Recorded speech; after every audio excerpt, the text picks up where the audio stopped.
Tax वाले CS executive के बच्चों फटाफट आ जाओ से एक मोस्ट इंपॉर्टेंट टॉपिक डिस्कस करते हैं एग्जाम के लिए। क्या है बेटा, एक क्वेश्चन आपका किसका आएगा, हाउस प्रॉपर्टी का जरूर आएगा। उसमें बेटा सबसे पहले क्या देखना, क्या लेट आउट प्रॉपर्टी या सेल्फ ऑक्यूपाइड, उसमें इंटरेस्ट का पॉइंट होगा। अगर लेट आउट प्रॉपर्टी है दैट मीन्स कि डिपार्टमेंट को उससे बेनिफिट होगा, उससे टैक्स मिलेगा। क्यों? क्योंकि वहां पे लेट आउट है तो इनकम जनरेट हो रही है, ठीक है। तो वहां पर ये कहते हैं कि एक्चुअल इंटरेस्ट जितना भी आपने लोन पर इंटरेस्ट पे किया है हम उसकी फुल डिडक्शन दे देंगे।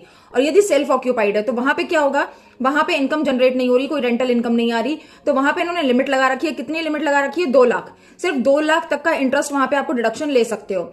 और अगर लोन आपने लिया है रिपेयर या रेनोवेशन के लिए तो सिर्फ 30,000 तक की आपको इंटरेस्ट की डिडक्शन मिलेगी। कुछ अलग पॉइंट भी बेटा फटाफट सुनो।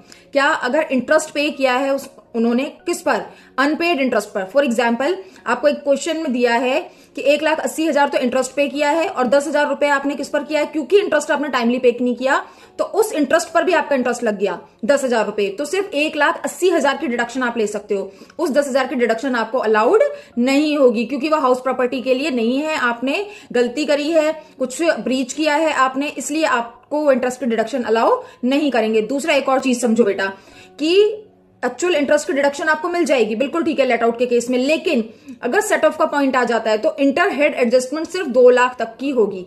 अब इन पॉइंट्स को बेटा याद रखो, एग्जाम में ध्यान रखना और गलती मत करना। Till then keep exploring, keep learning.